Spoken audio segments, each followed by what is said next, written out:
You're listening to the Huddle Up Podcast with Chad Jensen and Zach Kelberman. Join Broncos Country's deep divers at milehighhuddle.com and sound off. And now it's time to drop some knowledge.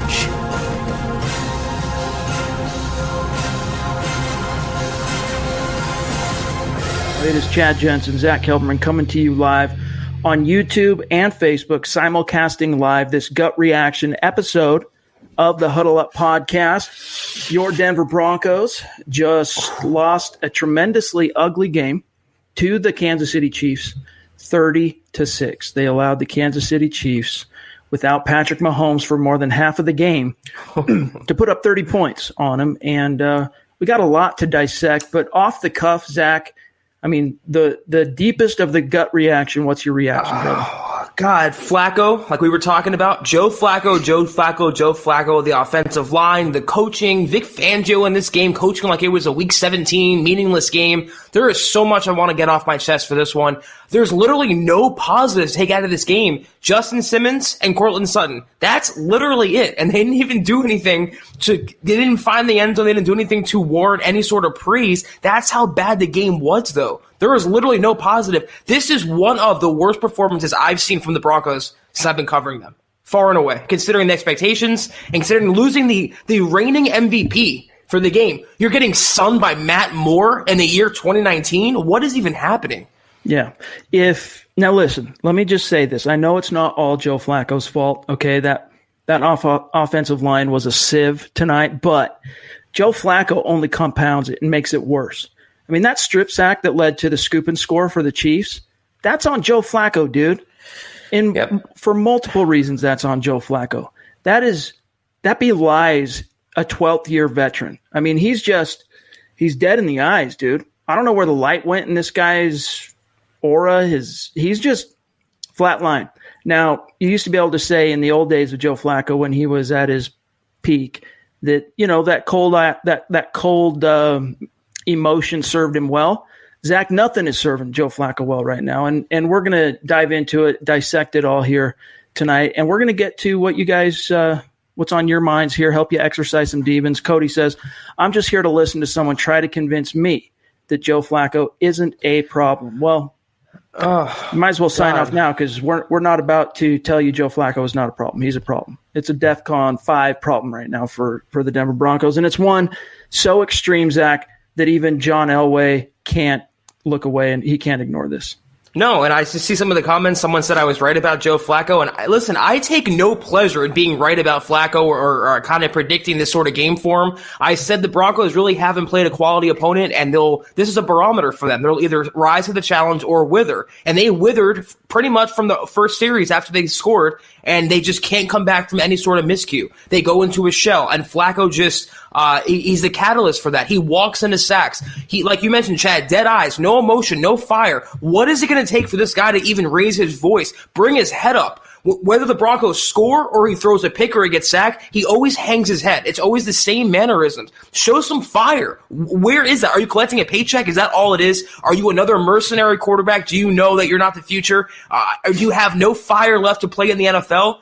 I just don't understand what happened to a once proud player. He comes to Denver and he just goes into a literal shell. He's a husk. That's all he is at this point. What William has to say here, that was an embarrassment. The Broncos have a lot of work to do. Using the E word, embarrassing, that's the one thing. That's the one reason for optimism in my mind that John Elway is going to face some facts after tonight. He has to, because that was an embarrassment on the national stage. In fact, let me grab this real quick. Andrew Mason had a tweet right before we went live.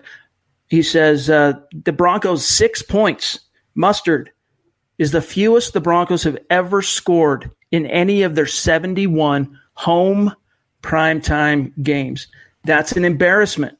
Okay. And not only that, you're supposed to have your dander up for the Chiefs. This is your opportunity to snap a 7-game losing streak at the hands of a division rival. This is your chance to climb in the division and prove to everyone that your season wasn't lost in that first quarter of the year in which you went 0-4. This was it, man. The chips were down. Flacco folded early. He folded early, and it wasn't all on him. Let's be clear about that. but he contributed to it. I mean, if you look at, I don't even know how many sacks. Was it 8? Was it 9? Last I checked. Last I checked, it was 9. Yeah, they're going for the record. Okay, that's bad, and that's on the tackles especially, but it's also on Joe Flacco, dude. He does not help those guys, from holding the ball too long to missing pressure pre-snap to just having, we talk about the Helen Keller deaf and dumb in terms of pocket presence. Joe Flacco, it's like, what are you seeing out there? How can you sit and hold on to the ball on such a deep drop?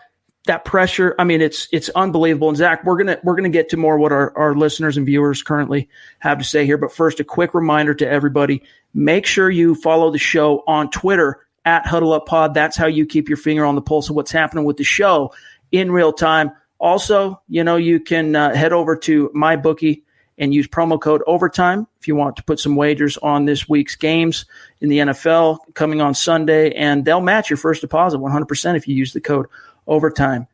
All right, Zach, let's get to what some of these guys, our listeners and viewers, have to say here. Here's something I know that's on the minds of everybody on the heels of this. The Broncos are 2-5. Miller, Chris Harris Jr., Sanders gone by next week.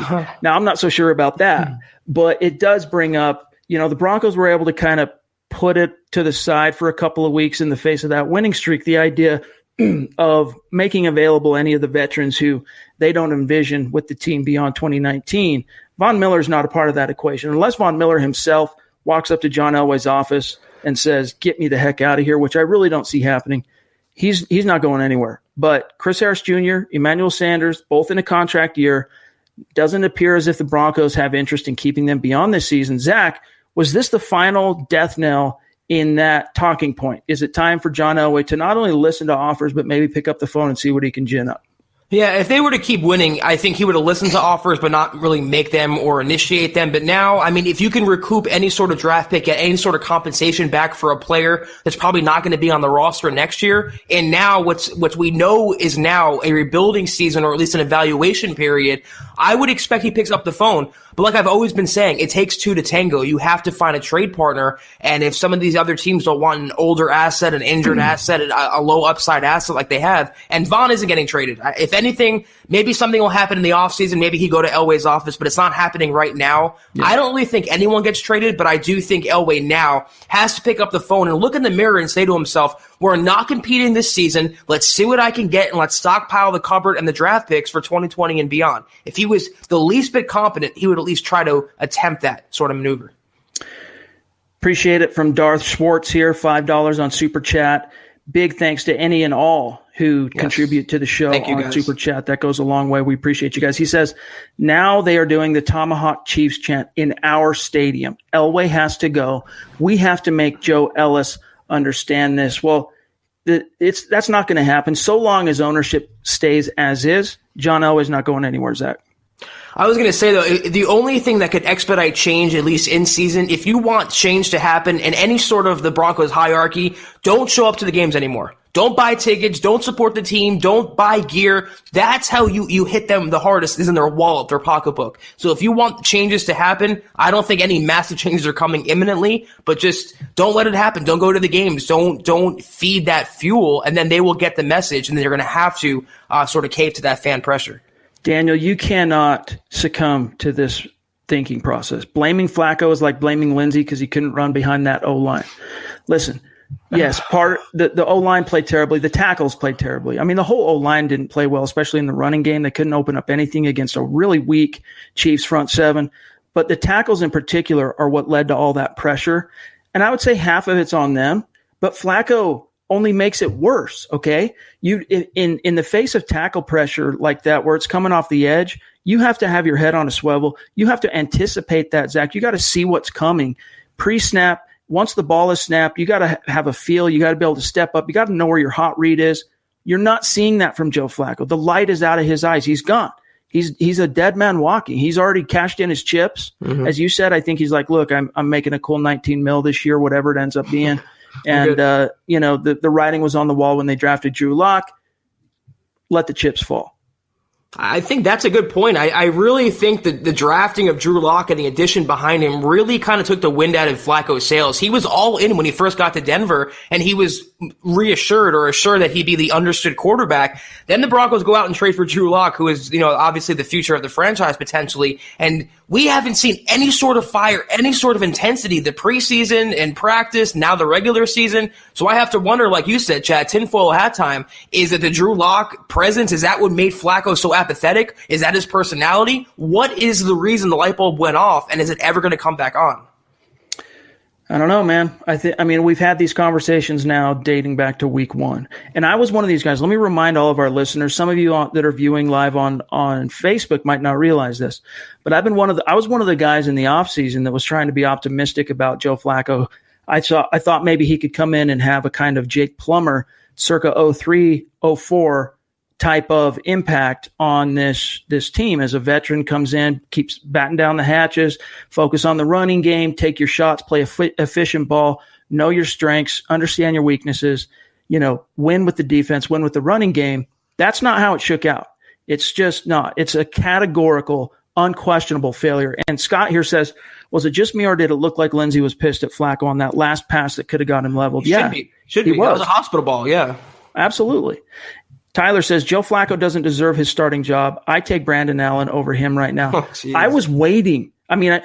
Look, rationally, I knew the Broncos weren't going to make a quarterback change because not so much that they weren't disgusted by Joe Flacco's play, but more for the fact that it would made them even look worse, right? More egg on the face, more of a public admission of they made a huge mistake. But still, do you think Brandon Allen, he's a lot more mobile than Joe Flacco. He's significantly younger. I think Brandon Allen could have come in, even with him having 0 snaps in the NFL in a regular season game. I think he could have come in and done significantly better than Joe Flacco in that second half. And if that doesn't tell you everything you need to know about Joe Flacco, if that doesn't tell you everything you need to know about the compulsion at this point the Broncos should have on getting Drew Lock ready to go for week 9 at the soonest, week 11 at the latest, I don't know what will. How about telling about the Broncos that we're talking about Brandon Allen being the replacement for Joe Flacco? What year are we in right now? And what is even happening with this Broncos organization? But yeah, the only reason Allen did not see the field is to protect Joe Flacco, because they know as soon as they made that change, it would open them up to potential narratives, quarterback changes, or you have confidence in Flacco. By keeping him out there and subjecting him to more abuse, it's the status quo, and they kind of ward off those potential stories. But it just wasn't a good look for a team that was not competitive at all tonight in the least. You guys, Dion makes a great point here. Think about it, guys. The points on that first drive almost didn't even happen. The Broncos did not convert on 2 third downs. Thankfully, 2 Chiefs penalties kept the drive alive. They ended up getting 6. It could have been even worse. Could you imagine? The end result in the standings wouldn't change anything, but could you imagine the Broncos getting shut out at home 30-6, 30-0, half of the game without Patrick Mahomes? It's incomprehensible. I don't understand how they don't have more of a fight in them, and to not do something against this Kansas City defense, which was so soft, like we broke down during the week, to not be able to move the ball into the end zone again beyond the first drive of the game, and then for not only that, to not get 1 2-point conversion, which was questionable enough, and the play calling was questionable on that play, but for that to be the reason that your whole game was torpedoed, that you go into a shell, how soft, toilet paper soft, you have to be mentally and emotionally as a team. Bad news. Steven, thank you. $50 on Super Chat. You, Steven. That's amazing. Thank you, man. That ties a personal best from Miss Christie. Appreciate. Steven says, can't wait for Drew Lock. Can't wait for Drew Lock. Let's shift the conversation just for a second about where the team can go from here as it regards Drew Lock. He officially could practice this week, but as Fangio said, he was kind of robbed of that because it was a short week. And I'll get an email from the team later tonight, if not in the morning, about what the practice schedule is going to be, the availability schedule is going to be between now and next week. And that should tell us a little bit more how soon Drew can get out on the field in terms of practice. But week 8, he can practice. After week 8 is done, he can officially be activated and on this roster, backing up Flacco, if not replacing him week 9. Yeah, and if they keep looking this bad, it's only a matter of time before we do see Drew on the field. But I have a feeling the Broncos are going to do everything in their power and give Flacco every single chance to stay on the field and avoid those narratives like we were talking about, those potential storylines. I have no doubt we'll see Drew. It's just in terms of how long and when that happens. Big Daddy Kane with $10 on Super Chat. Appreciate you, brother. Here's something Jeremy says. Who was responsible for calling that ridiculous fake punt play? Well, it was probably cooked up by McMahon, the coordinator, but signed off on by Vic Fangio. Vic Fangio has been at times quite loose and aggressive, and I don't necessarily begrudge him that. I kind of like seeing it.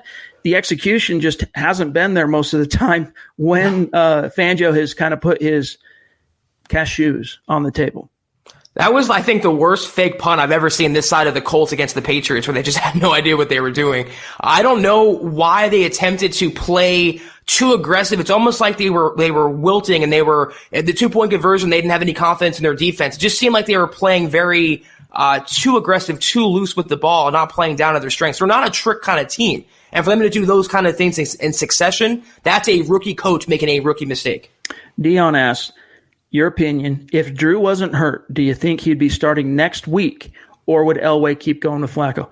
Honestly, Zach, at 2-5, after what we just witnessed, and considering that the Broncos have converted 6 third downs in, I think it's up to now the last 38 attempts, I think Drew Lock would be activated, because it's kind of like a mini bye week, playing on a short week. They don't have to play again till a week from this coming Sunday. It's a mini bye. I do think that they'd be getting Drew Lock ready. What do you think? I think after that losing streak, too, the calls for Locke would have been just incredible. I don't think you can ignore them with how bad Flacco has played. But if it played out as it did in real life, if he would have got a 2-game winning streak going, it would have bought him the same time it buys him now. It would have been a question. Fangio would have faced more questions about it and would have been more pressure. I don't think they would have yanked Flacco, considering how they've invested in him through only, not even the first half of the season. Driscoll Jones says, can Jake Butt come off injured reserve and take over for Fant, please? Jake Butt, if his knee is any better, and, we'll see once he starts practicing on it, because that's the problem with Jake Butt is everything looks good. Then he gets out there and practices on it, put some pressure, put some work into that knee, and then a setback. And so we'll see. I wouldn't count on it, though. But, Noah Fant, I think part of that also, Zach, with Noah Fant struggling is, A, it's typical of all rookie tight ends. B, no one on that offense is getting any kind of energetic leadership or confidence from their quarterback, dude. I mean, everyone's playing with their what's in the dirt, because Joe Flacco brings nothing to the table. Not only is his actual play and execution terrible, but there's no fire, dude. There's no confidence. There's no building up his dudes. Now, sure, things are probably said in the huddle, but he's not showing it out on his sleeve. Let me just say, it's so nice to go through the comments chat and see all the people apologizing to us or saying they agree with us now that they're anti-Flacco. Again, Chad and I take no pleasure in that, but I will say this. I'm not a Flacco fan, but he threw a dime to Fant that Fant just flat out dropped. He has to make that catch. That was all Noah Fant. The guy was drafted to be a pass catcher. Like Chad said, they do take time to develop, but that's a pass a JV kid would make. You have to make that grab, and Flacco made a really nice ball on that play. This is the Overtime Podcast Network. Kathleen said that on the it scooted by a little too fast there. These comments are coming in so hot and heavy. I can't keep them up on the screen as long as I would like to. But she brought up that on the national radio broadcast, they said, "What is going on with Joe Flacco giving up in the third quarter?" Yeah, that's how bad it was, and that's what I'm saying, Zach. Is it was pretty palpable that he had given up. That he was done. And that's why I think from an embarrassment level, that was enough for John Elway. I really do think that was enough for John Elway to officially put the wheels in motion for Drew Lock. The whole team gave up, and as I tweeted, they were down 3 touchdowns with over 8 minutes left. I mean, they weren't going to make a comeback, but it wasn't impossible from happening either. To wave the white flag at that point to say, okay, let's run the clock out, that's a cowardly move. It's a very anti what Fangio has been preaching the entire offseason. So I did not like that from them at all. I want more aggressiveness, and the whole team, it looks just from top to bottom, is soft. No energy, no fight, just soft. Amber says, why didn't the defense get more takeaways with Matt Moore at the helm? And that's a good point. they were close a lot of times. There was a few errant balls and a few tipped passes that the Broncos were close, but this was just one of those games, Amber, in which you're close but no cigar. And the defense played an admirable game. I mean, if you think about it, you take away the touchdowns, 23 points on Flacco's strip sack. So they gave up 23 points, and that's not great. And I get it that, let's see, I guess that deep pass to Tyreek Hill, that did come from more. So I think it was an admirable effort from the Broncos defense in the face of how bad the offense was, but still not good enough. This is one of those things where the straw broke the camel's back. Elway needs to step in and do something, or else Fangio, he's a first-year head coach. You never know which direction this thing can go in terms of locker room mutinies, and it can get so much uglier than it even feels right now if the actual leadership of this team doesn't do something.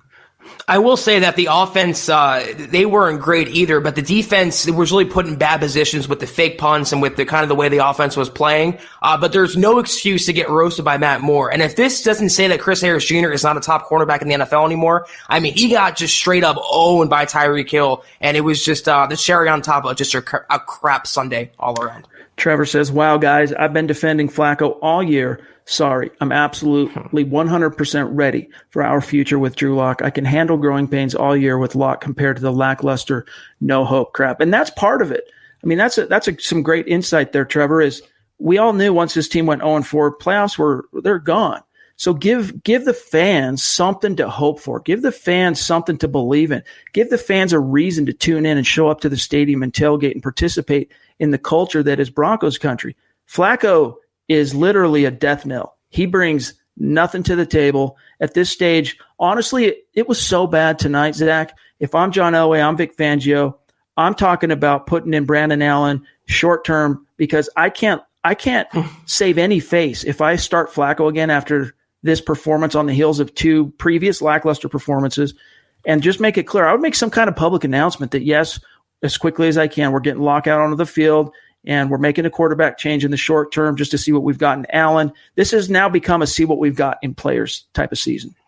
Yeah, first of all, Trevor, you're forgiven. Any, pro Flacco guy wants to come around now. You see the light and you see what Flacco for what he really is. It's just the rock and the hard place for Elway. If you yank Flacco, he's admitting again that another high-priced quarterback addition he made that he invested in fairly recently and tied himself to did not work out, and he's being either pulled for a journeyman in Brandon Allen or a rookie coming off an injury in Drew Lock. So it's really a catch-22 for Elway. But I agree with you, to maintain any sort of hope or semblance of respect within the fan base, you got to have the Lock hype train moving again. It was stalled. It was running really hot when it was on track. He's got to get it back.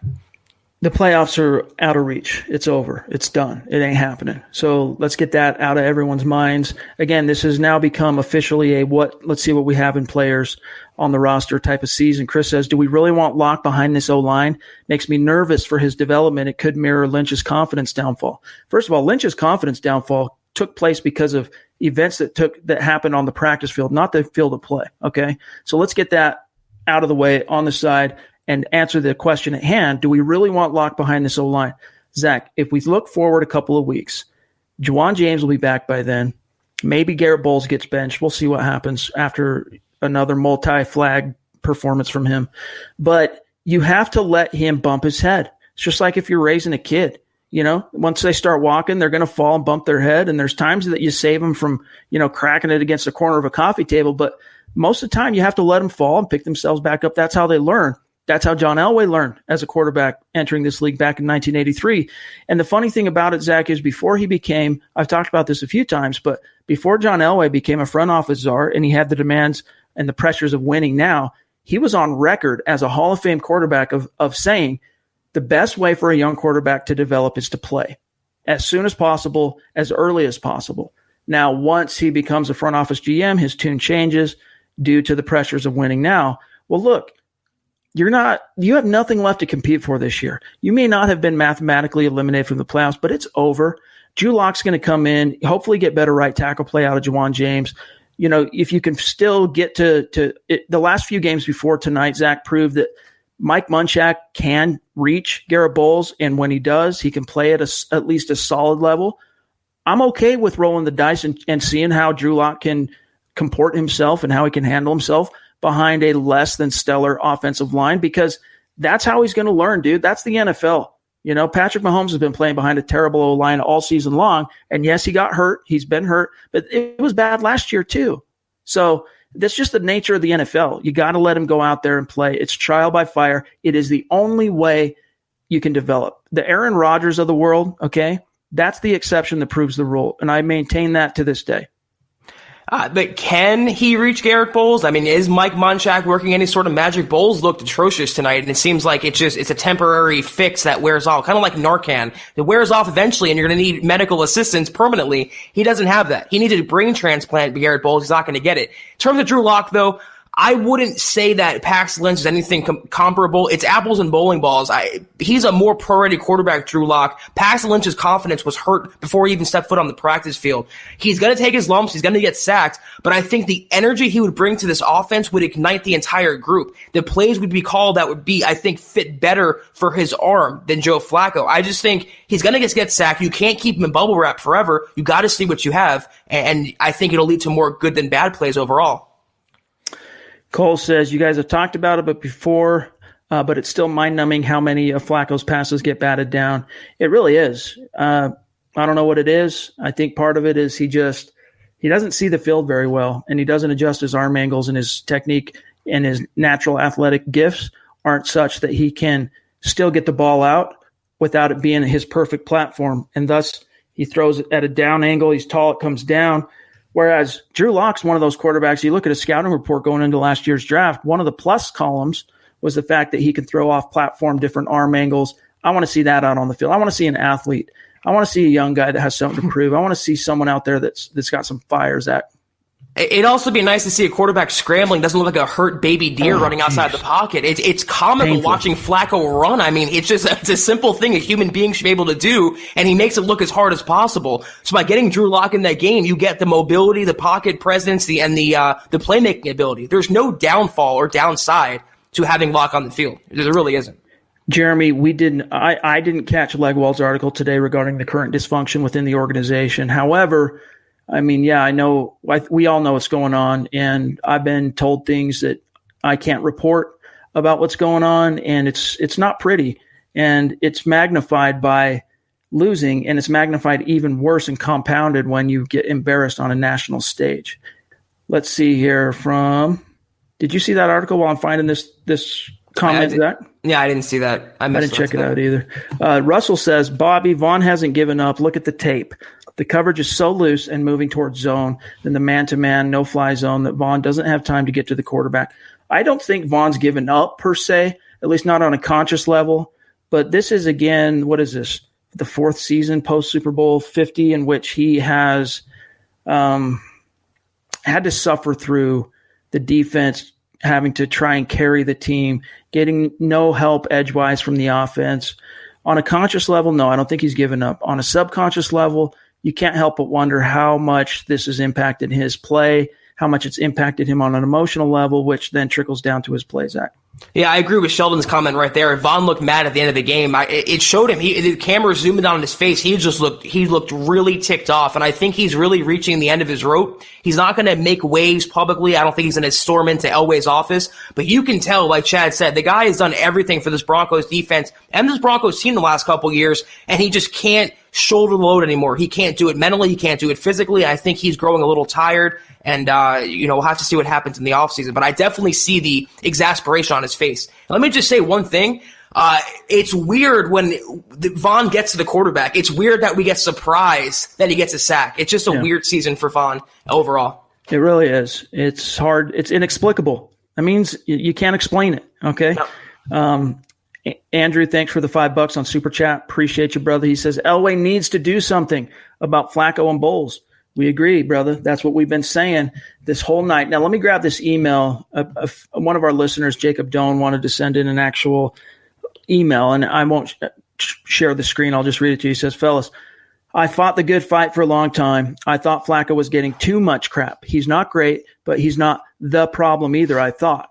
I will say the O-line did him no favors, but that was just uninspired. Holy cow. You were right. My apologies. Here are my orange-colored glasses, though. Locke will play this year. With any luck, he can play with a Juwan James back, and the O-line won't totally kill him.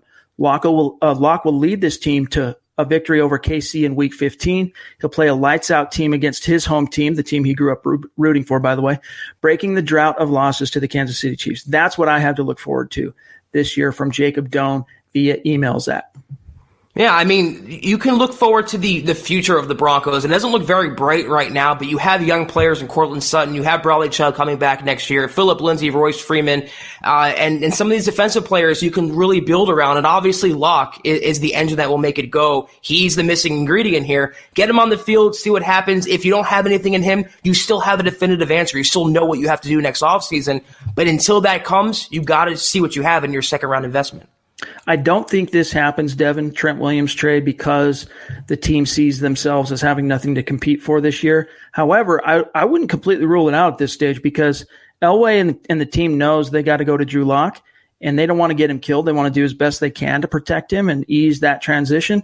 What better way to do that than giving up something to get Trent Williams, figure out a way to handle him on the cap? There are wizardry ways that Mike Sullivan, the cap czar, can handle that, whether it's bringing him on and giving him a new contract, converting it, signing bonuses so that you can, put the hits over the cap in succeeding years. There are ways to fit him in under the cap. Do you think that now factors into the decision making? Even though the season, Zach, there's nothing really left to play for, but you're looking ahead now to what's best for Drew Lock. Yeah, I maybe getting Juwan James back would help the Broncos offensive line so you don't have to give up another, massive contract or compensation. If they would have won this game and they would fancy themselves a true win now team, I would maybe see a Williams trade, but now, to give up picks in a failed season and evaluation period, I don't really see that happening. It should be sellers, not buyers. Guys, we're running out of time here. We have a bunch of work that both Zach and I have to get to put up some reports and coverage of this game on the websites. But let's grab a couple more. Cole Component says, I'm a fan of Scangarello's offense. The big problem with it this year, though, is it was made for Drew Lock. And I don't think that's I think that's true, dude. I think Joe Flacco is sticking out like a red thumb or whatever, sore thumb. In this offense because it wasn't meant for him. And it's meant for, look at what the San Francisco 49ers are doing right now. Okay. Now, Jimmy G, let's face it, he's not a super mobile athletic guy like in the vein of Colin Kaepernick at his peak or Cam Newton at his peak, but he is athletic and he is a bona fide talent and he's got arm talent and he has just a knack for making things happen. In that offense, that's what Scangarello wants to do, but that offense requires a dynamic quarterback. Right. Joe Flacco ain't dynamic. What's killing the offense and what's killing Scangarello most is Joe Flacco's inability to move at all, to move inside the pocket, move around the pocket. And that's why you're going to see with Locke the playmaking ability. Even if the Broncos offensive line stays the same, even if Garrett Bowles is out there, just having a quarterback who could step up, move around, throw on the run, throw across his body. Those are different elements to an offensive game. And Scangarello knows that. And he's based his coaching career around that, and I think he'll thrive with that with Drew Lock. Kyle says, I commend you guys for doing this pod. There are too many demons to exercise tonight. It is a wake-up time, though. Let's stop putting the wagon ahead of the horse. And that's right, Zach. This is a come to the football gods type of moment for John Elway and company. Stop fooling themselves. And the question is, was this enough? In your mind, Zach, do you think if you could be a fly on the wall at Dove Valley tonight, in the meetings tonight and tomorrow, do you think this was enough of an embarrassment? At the end of the day, we've talked about this a few times tonight, but at the end of the day, was this enough for change, to spark true and earnest change at the quarterback level from the decision makers and the shot callers of this team? I think it's premature only because Locke is coming off the injury, and if they force him back and he gets hurt worse or whatever happens, he doesn't look his best, it's going to reflect poorly on Elway also. It's really a tough position. I still don't think this is the game where he's going to bench Flacco or put Brandon Allen in. They're going to give it a little more time, let the season play out a little more, but they know in their heart of hearts Flacco's not the answer. They should know by now anyway, and they have to know that Locke has to be on the field at some point this season. I just don't know when exactly that will be. All right, you guys. Hey, I wish, I can tell you keep your chin up, and you really should keep your chin up. Look to the future. Let's see how this team responds in the next few days. If there's any kind of public signaling that the team is going to move toward Locke, even a report confirming, yes, we're going to activate Drew Lock. That would be a consolation and a sign and a message in a bottle to the fans without completely falling on the sword that, yeah, changes in the works. It's coming. We got to wait till week 9 at the soonest. I think that's coming. In the meantime, Zach, I think our message just has to be that a spade's a spade. This team's a mess. It starts at the quarterback. Yep. The best scheming and the best laid plans of Vic Fangio and Rich Scangarello are nothing in the wake of literally bottom 2 quarterback play in this league. And this is what I was worried about. You beat up on a couple subpar teams and you face an elite opponent who's just lost their MVP and you still can't do anything against them. It's a barometer. It's a measuring stick game for Denver. And just like Elway has to do, Broncos fans have to look this team in the face figuratively and just see what they really are. It's like when someone tells you who they really are, believe them. The Broncos are telling you who they are. They're a rebuilding team, or what they should be, and they're just not a contender. It's going to take a year, 2 years maybe, but they have a lot of fatal flaws right now, and it all starts with the quarterback. Keep your chin up, Christy. Keep your chin up, Broncos country. We'll see what comes of this. Hopefully some good can come of this, okay? Hopefully some change, some positive change can come of this, but we'll only know in due time. In the meantime, though, that's got to do it for tonight's episode of The Gut Reaction, simulcasting live on YouTube and Facebook. Thanks to everybody who's joined us on this live pod. Zach, I had a blast in the wake of a terrible game. I had a blast talking to you, talking to all the fans. It's always exciting, and the commentary we get, and the interaction we get from Broncos country, and the donations, again, guys, we very, very much appreciate that. We love doing this for you guys. We love hopping on here. And even though the Broncos aren't having a great season, we're still going to bring you these interactive podcasts. We still love connecting with you guys, so we appreciate you hanging in there. Still football season, though. You guys are going to miss this when it's not football season, so just take it in, enjoy week by week, and just hope we get Drew Lock on the field sometime relatively soon. All right. In the meantime, make sure you're following the show on Twitter at HuddleUpPod. You can see here on the screen. You can find Zach on Twitter at KelbermanNFL, myself at Chad N. Jensen. We will be back in the saddle with a fresh episode for you guys on Sunday night. We'll make that a simulcast so that we can engage with our great listeners.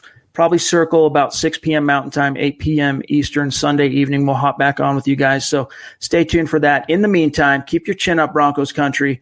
For Zach Kelberman, I'm Chad Jensen. We will talk to you guys in a couple of days. You've been listening to the Huddle Up Podcast. Join Broncos Country's deep divers at milehighhuddle.com to keep the conversation going.